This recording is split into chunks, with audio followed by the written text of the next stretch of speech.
Hello, family of God at Crossroads Presbyterian Church. This is Pastor Lindsay, and today I have a devotion for you in preparation for worship on Sunday, December 20th, the fourth Sunday of Advent, this coming Sunday.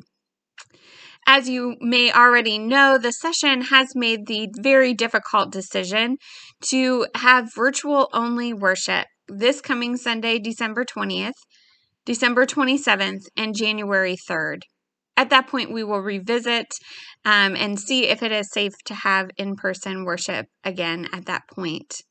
But for now, we are using an abundance of caution and hoping that we can keep people as safe as we possibly can. So I do invite you this Sunday, December 20th, to join me for the fourth Sunday of Advent, when we are going to be looking at the amazing person of Mary, the mother of Jesus, who will be receiving her call from Gabriel this Sunday in our scripture lesson from the Gospel of Luke. And in many ways, this passage is about answering the calling that God has on our hearts.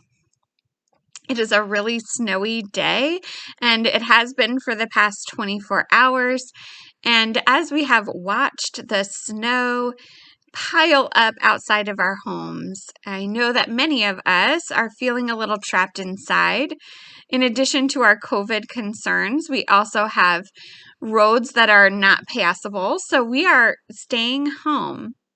And it may seem like when we stay home that there's nothing that we can offer, no way that we can live into God's calling just by staying at home, other than being cozy and comfortable, perhaps reading the Bible a little bit more or praying together.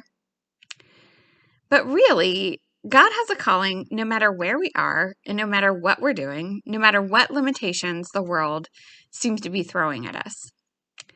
So a really neat school district, I believe it was the Belle Vernon School District, who decided yesterday to have a snow day, even though all of their instruction is happening virtually. They decided that they should celebrate the snow and encourage families to have some time together to bake cookies, to prepare for Christmas, to write Christmas cards, or shovel the snow. In the list of things they encouraged, there were things like baking cookies to take to someone who lives alone, or writing notes or letters or cards for your neighbors who you are hoping to see, or shoveling the driveway for someone in your neighborhood that can't shovel it themselves. There are lots of ways that we can reach out to our neighbors in need, even when we are trapped within the four walls of our house. Additionally, I thought a lot in the past 24 hours about a sweet woman that I knew in a congregation I previously served. She was headed toward the end of her life. She was in her late 90s, and she made this choice to us that she told us that she was ready to meet Jesus. And she stopped eating and just was bedridden and said over and over she was ready to meet Jesus. But Jesus wasn't ready for her quite yet. She stuck around for more than a month after that, and hospice nurses, amazing nurses and care workers, surrounded her bed every day to care for her and make her comfortable. And every day she would tell them about her relationship with Jesus. She would ask them to read from the Bible for her, or she would just simply quote long passages for them. And more than one nurse who was not a follower of Jesus had their lives changed, and they began to know who Jesus was in their lives simply because this bedridden, dying woman was willing to give her last breaths to talk about Jesus to her neighbor. I think if God can use even her, even with all of the physical limitations that she had in that moment, God is calling and can use each and every one of us. We just have to figure out what it is that God is calling us to do. And so I do invite you to continue to explore this interesting concept of God's calling for us this Sunday, December 20th, the fourth Sunday of Advent. You can access our worship service through our Facebook group, through Facebook Live at 10 a.m. It will also be live streamed through YouTube on our website at 10 a.m. And just bear with us. We are still continuing to try some new things to make this technology work perfectly. And probably by the time we get it right, we'll be back in worship together. But let's hope that we continue to make that work in the best way possible. Additionally, I do want to invite you to check out our website and many other options of communication to find out more about our Christmas Eve services. You should receive some information in the mail as well. Christmas Eve, we will be having a virtual service at 6 o'clock p.m. that will be live premiered through YouTube on our website and also in our Facebook group.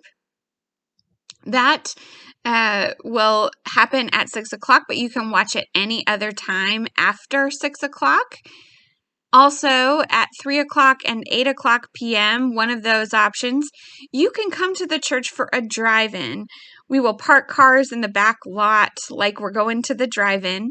You'll be able to see myself and Debbie, who will be putting forward the worship service, and you'll be able to hear us through a Zoom call on any phone or device that you have.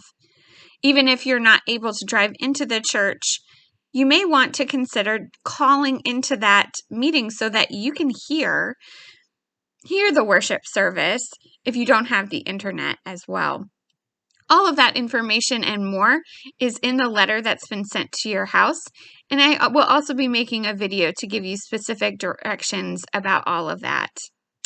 Additionally, anytime on Christmas Eve or later, you can access a special children's message where I will tell the nativity scene with props through YouTube. Additionally, there will be musical pieces and offerings given by members of our church congregation, and all of those videos will be available on Christmas Eve on our website. I do hope that you are staying safe and warm and healthy during this wonderful Advent and Christmas season. I know it's going to be different for us this year, but I am sure that God is calling us in some unique way, and I look forward to exploring that calling together. I do look forward to the day when I can see you and hug you and love you in person, but know that I am praying for each of you and thinking of you and seeking to serve this congregation to the best of my ability right here, right now, even in these strange times. So join me on Sunday. I look forward to hearing from you.